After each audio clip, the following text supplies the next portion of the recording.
Guys, আজকে একটা খুব সুন্দর একটা জায়গায় ঘুরতে যাচ্ছি। তোমাদেরকে সমস্ত কিছুটা বলবো, তোমরা দেখতে থাকো পুরো ভিডিওটি। এখন আমি আছি কৃষ্ণনগর স্টেশনে, এখন উঠছি, ঠিক আছে। আর চারিপাশে অনেক ভিড় আছে। এখন যাচ্ছি আমরা স্টেশনে। আজ এটা খুব ভালো একটা জায়গায় ঘুরতে যাবো। আমিও জানতাম না জায়গাটা তো ভালো হবে। জায়গাটা কি তোমরা পুরো ভিডিওটা দেখতে থাকো, তাহলে বুঝতে পারবে। সো গাইস, চলে এলাম কৃষ্ণনগর স্টেশনে। অ্যান্ড এটা হচ্ছে আমাদের প্ল্যাটফর্ম নাম্বার 1। অ্যান্ড আমাদের যে ট্রেনটা যেটা দিয়েছে সেটা প্ল্যাটফর্ম নাম্বার 3-তে দিয়েছে। সো আমরা প্ল্যাটফর্ম নাম্বার 3-তে এখন যাবো। চলো, ট্রেন ওখানে দাঁড়িয়ে আছে। আমরা অনেক টাইমে চলে এসেছি। আয় দিদি, অনেকক্ষণ আগে চলে এসেছি আমরা। এখন যাই, দেখি কি হয়। ট্রেন এখন দাঁড়িয়ে আছে।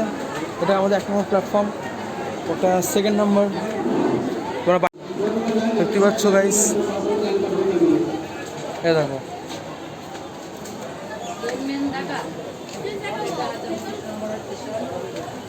এটা আমাদের ওভারব্রিজ, এখান দিয়ে আমরা যাচ্ছি। লাইন হচ্ছে, ঠিক আছে, যে প্ল্যাটফর্মের জন্য হচ্ছে। এদিকে 3 নম্বর আছে।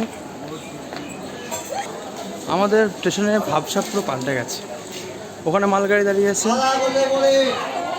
গাইস, দেখো ট্রেন এখনো আসেনি। আমরা আর্লি মর্নিংয়ে চলেছি। এখন বাজে টাইম হচ্ছে, দেখতে পাচ্ছ টাইম কটা বাজে এখন। সব একদম ফাঁকা। একটা মালগাড়ি,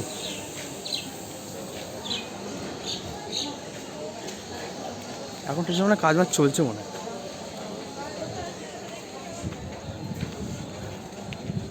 আর আমরা এখন এখানে এসছি, যাব আমরা এখান থেকে কাঁচরাপাড়া যাব। কাঁচরাপাড়াতে খুব সুন্দর একটা লোকেশান আছে, সেই লোকেশানে আমরা যাব। সেই লোকেশানটা কী সেটা তোমাদেরকে আমরা পরে বলবো, এখন বলবো না, ঠিক আছে। অবশ্যই বাড়িতেও তো কিছু খাওয়া দাওয়া করে এসেছি, এবং কিছু খাবো কিনা তাই চিন্তা ভাবনা করছি। তো যাই হোক, সো এই হচ্ছে আমাদের কৃষ্ণনগর। কৃষ্ণনগর জন্য আর নতুন করে ইন্ট্রোডিউস দেওয়ার মতো না কিছুই নেই, সবাই জানে কৃষ্ণনগর কেমন, তাই তো। এখন একটু ওয়েট করতে হবে ট্রেন আসার জন্য। ট্রেন আসবে, তারপর আমরা যাব। হ্যাঁ, একটু আগে একটা দিদি আসছিলো, তাকে বলছিল সাহায্য করার জন্যে। ওদের একটা কোনো একটা সমিতি বা একটা ওয়েলফেয়ার ট্রাস্ট একটা আছে আর কি, ওখান থেকে আর কি মানে ডোনেট করার জন্য। সো যার যেরকম সে সেরকমভাবে ডোনেট করতে পারে। তো আমিও দিলাম আমার সাধ্য মতন। বেসিক্যালি দিতে তো দেওয়ার তো অনেক ক্ষমতা ছিল, বাট কী করবো, আমার কাছে তো অনলাইনে সবটাই আছে, ক্যাশ তো অতটা নেই, সেদিক থেকে দিলাম। এখানে দেখো, কী করছিস তুই? গরম লাগছে। ট্রেন আসবে 4:20-তে, আমরা আগে আগে চলে এসেছি। কারণ আমরা কী করবো, এখন আমরা তো একটু বসে ওয়েট করতে হবে, কিছু করার তো নেই না। চলো, অবশেষে ট্রেনে উঠে পড়লাম। ট্রেনে উঠে পড়ার পরে ট্রেনে হালকা হালকা ছিল কৃষ্ণনগর থেকে, বেশ ভালোই লাগছে। দাঁড়িয়ে গেলাম, কিন্তু সিটটা পাইনি। আর ভাগ্নি আমার পাশেই বসে আছে, ও কি পোজ দিচ্ছে মাইরি। ফাইনালি নেমে গেলাম কাঁচরাপাড়া স্টেশন, ঠিক আছে। এখন 2 নম্বর প্ল্যাটফর্ম দাঁড়িয়ে আছি। এবার গুটির পায়ে এগোবো আমরা। দেখো টোটাল ভিউটা। ফাইনালি আমরা চলে এলাম কাঁচরাপাড়া রানী রাসমণি ঘাট মন্দিরে, ঠিক আছে। এখানকার যা ভিউ সেটাকে মুখে বলে এক্সপ্লেন করা যাবে না। যে যে এখানে এসেছো তারা তো ভালোই জানো।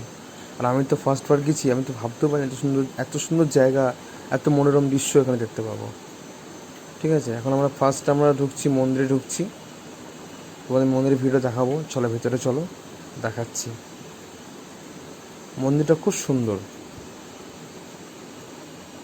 প্রথমে ঢুকতে দেখো রাম লক্ষ্মণ এবং সীতামা আছে, খুব সুন্দর লাগছে দেখতে। পুরোহিত মশাই পুজো করছেন। পাশে আছে মীরা দেবী আছে, বসে আছে, খুব সুন্দর দেখতে লাগছে, দারুণ পরিবেশটাই দারুণ। এবার বাইরের দিকে যাচ্ছি, আর সামনে মায়ের কালী মন্দির আছে। এই যে সে রানী রাসমণি ঘাট, সুন্দর একটা দৃশ্য।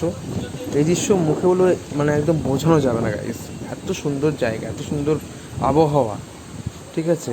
সূর্য অস্ত দেখতে মানে 2 চোখ জুড়িয়ে যাচ্ছে একেবারে, খুব সুন্দর জায়গা। তো যা হোক, আমাদের ভিডিওটা পুরোপুরি দেখার জন্য তোমাদেরকে অসংখ্য ধন্যবাদ। অ্যান্ড অবশ্যই সাবস্ক্রাইব করবেন আমাদের চ্যানেলটি, অ্যান্ড অবশ্যই অনেক অনেক শেয়ার করবেন, আমাদের পাশে থাকবেন, ঠিক আছে? আমরা আরও নতুন নতুন ব্লগ আনার অবশ্যই চেষ্টা করব।